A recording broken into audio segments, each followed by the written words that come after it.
Hi everybody, this is going to be my first video on the bishop b5 check Sicilian. After having gone through the Rosalimo with you, we're now entering a new path when black opens with the move 2d6. Now first of all, 2d6 signifies a different kind of Sicilian in case we were to opt for the open Sicilian. Most of the d6 players are either dragon players, which happens after the following sequence of moves, knight c3, g6.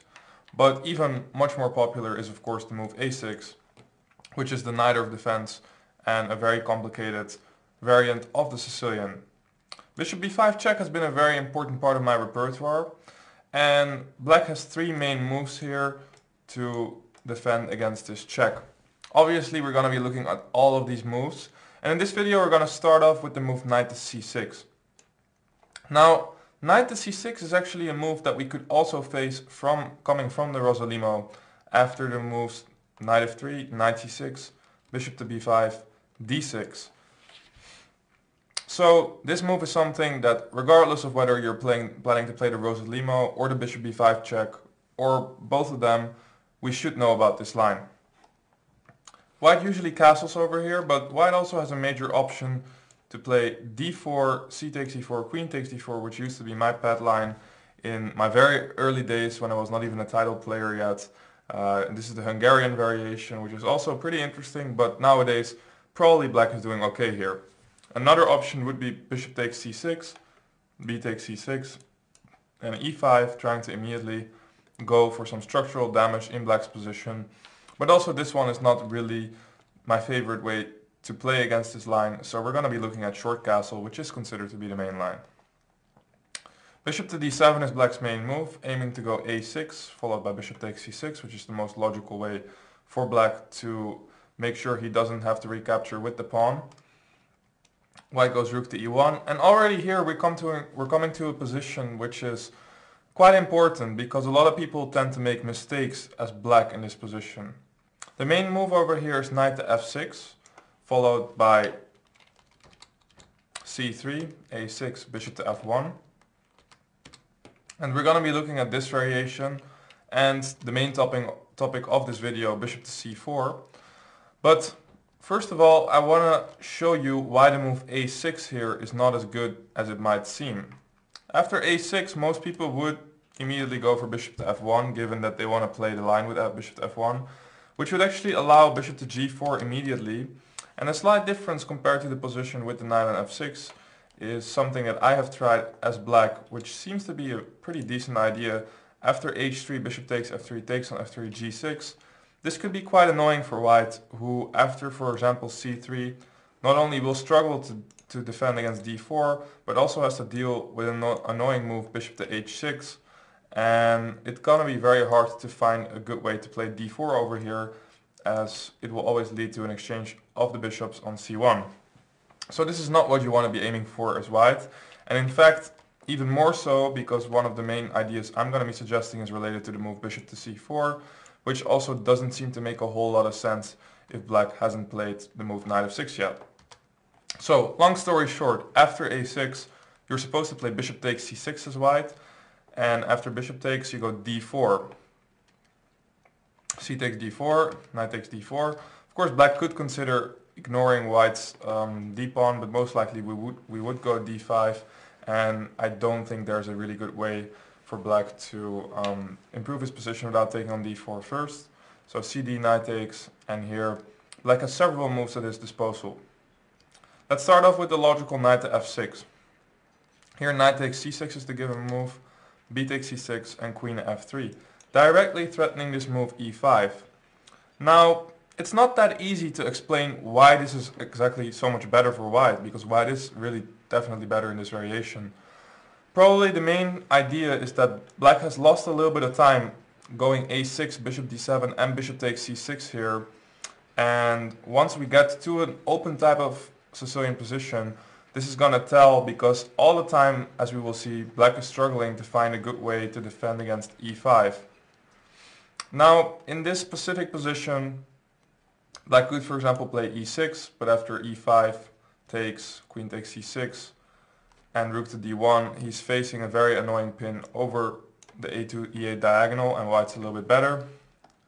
Another option would be to play something like queen to c7, when we go knight d2, and after knight d7 we still have the idea of going e5.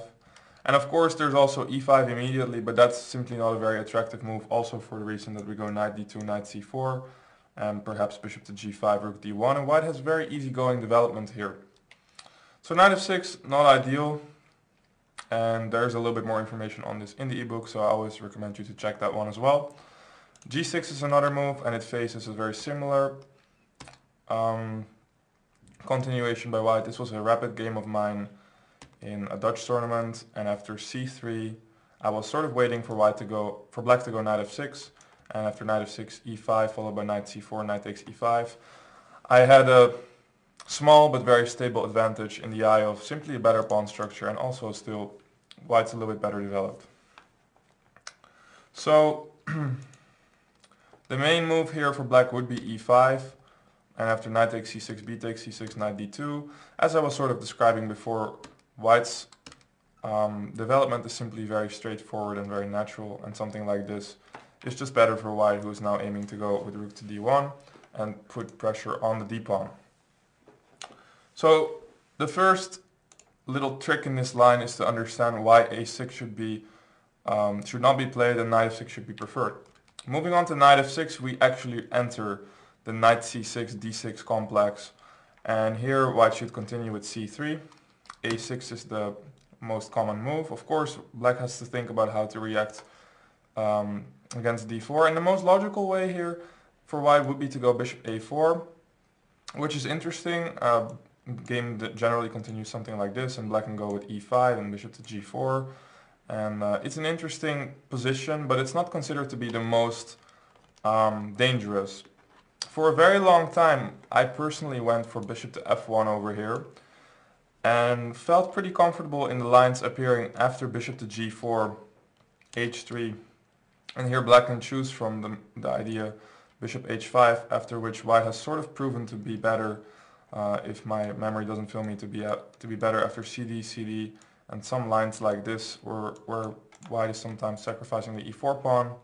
But more importantly, after h3, bishop takes f3, queen takes f3, historically speaking black always went for g6 over here. Now g6 is not a very good move in my opinion. White will continue with d3. Take into account that again this move bishop to h6 is a kind of an idea in this variation that you want to know about. It can be a very annoying way to prevent d4 in kind of an original way.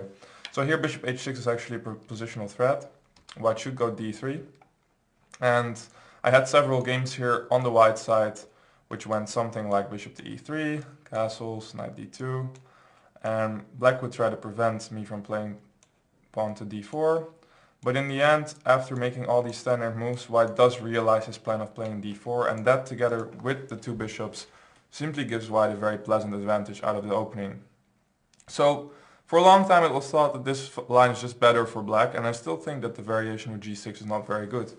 However, then several grandmasters, and I was one of the first players who also went for this move e6 as black, being a neither player myself at times too, and I would get into this line.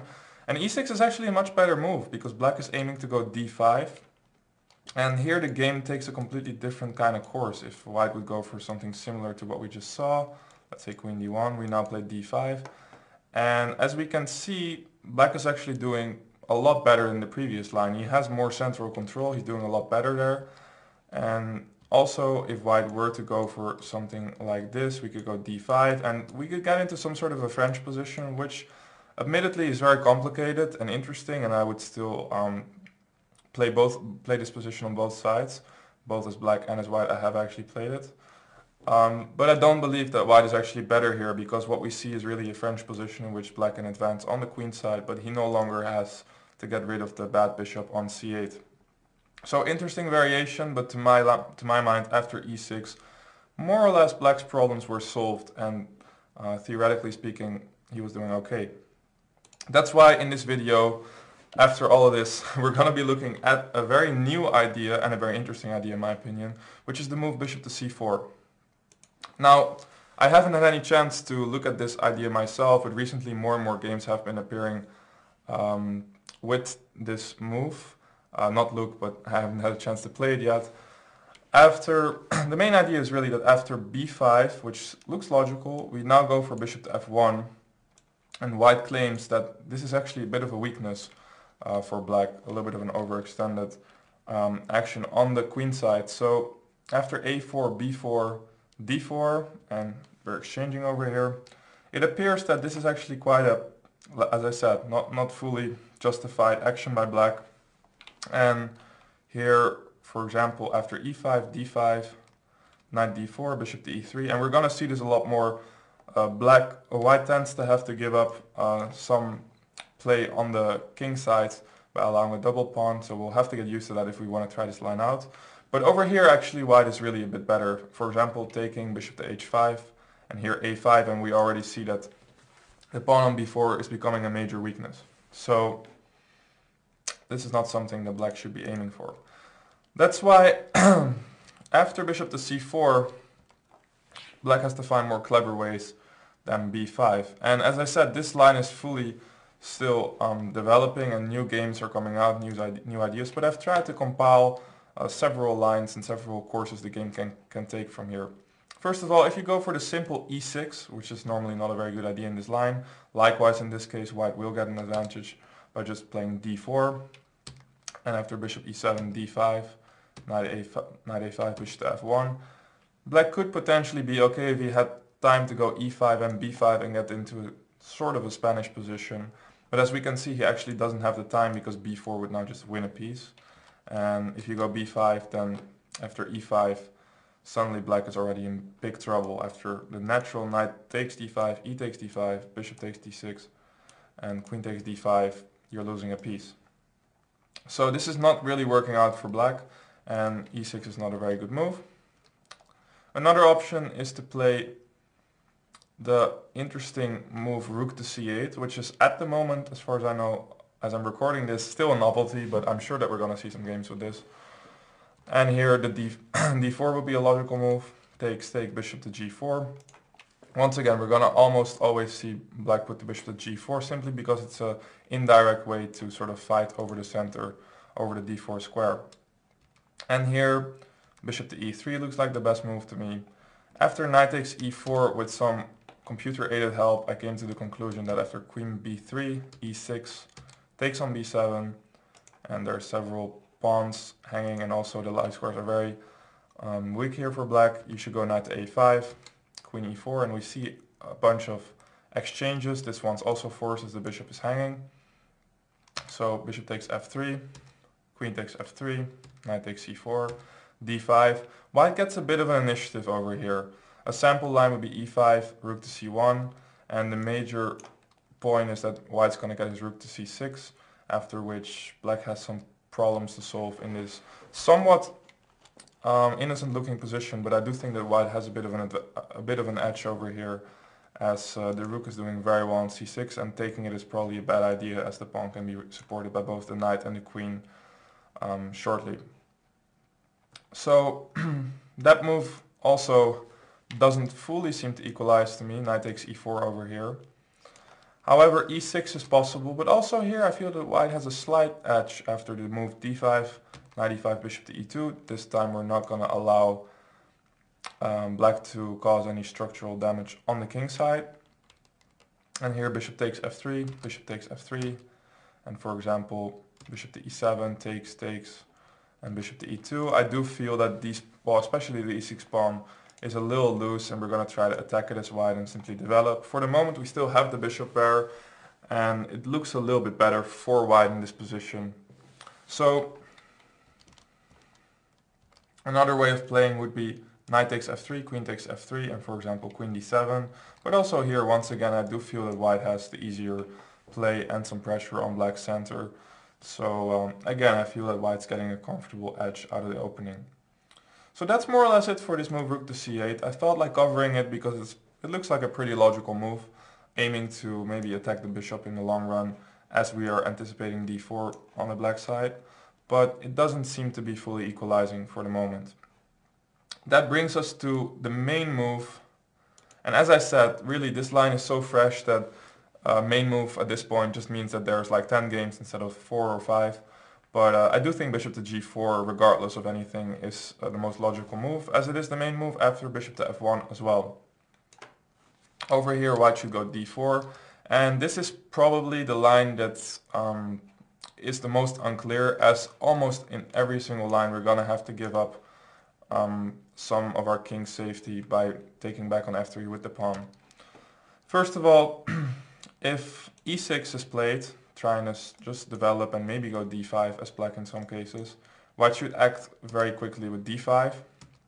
Here bishop takes f3 is possible. Once again, queen takes f3, now runs into a bunch of exchanges over here. And black could even maybe go e5 or b5 first, I'm not even sure. But even e takes d5 looks okay, so this is not something you want to be going for. Instead, g takes f3 is the more fighting approach, and what I would advise you to play. After takes knight to e7. This was the game Bartel against Bu Jiangxi, and knight to d2 would be my, I believe, new move over this game, novelty. And here g6, knight to e4, followed by bishop g5, seems to give white some initiative. So for example, knight takes e4, rook takes e4. After bishop g7, we can see that bishop to g5 is very annoying, because we would have to go f6, which would allow a nice pawn on e6 for the rook or any other piece. And after h6, b4 seems to be a very good idea. The main idea behind this move is that after c takes b4, queen d4, we suddenly see that black is struggling quite a bit in defending the rook on h8, and even if it will cost us a pawn, simply the fact that this is going to keep the black king in the center is a very bad sign for black. So coming back a few moves, e6 is probably not the very best idea, and I think that c takes d4 is probably the right way for black to go. Over here c takes d4, and here again there are several moves, but I feel that rook to c8 would transpose. Bishop takes f3 should be played, and after g takes f3 we reach this position, which admittedly I think that white might be a little bit better, but I'm also aware that it's not the prettiest looking position and not without its risks.